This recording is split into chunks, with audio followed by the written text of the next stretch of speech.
This is the Voigtlander Ultron 50mm f2 lens.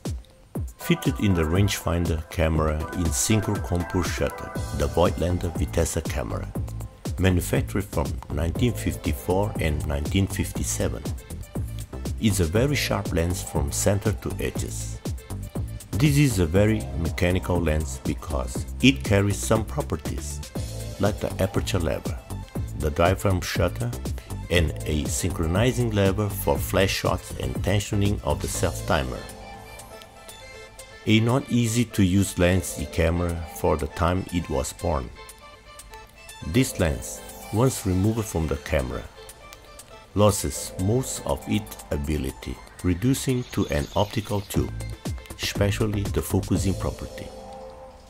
An expert man, Master Excel Kuong, took this lens from an obsolete camera and modified it to be used in the modern day's DSLR by adding a focusing helicoid plus a Leica R thread mount.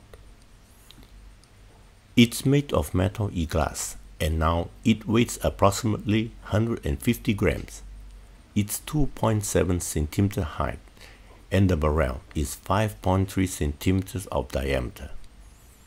The diaphragm has 10 blades and the aperture values are 2, 2.8, 4, 5.6, 8, 11, and 16.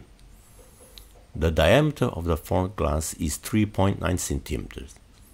The front glass don't have any coatings and it flares when a light source hits the lens from above. Let's watch how it performs.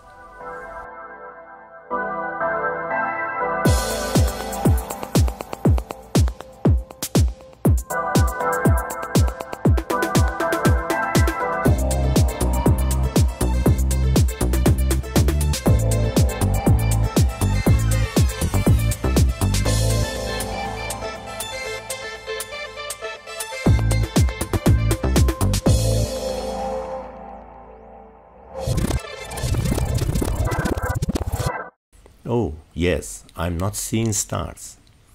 This tiny lens have a hidden property that produces a very unique bokeh, and that's why it is currently in my channel.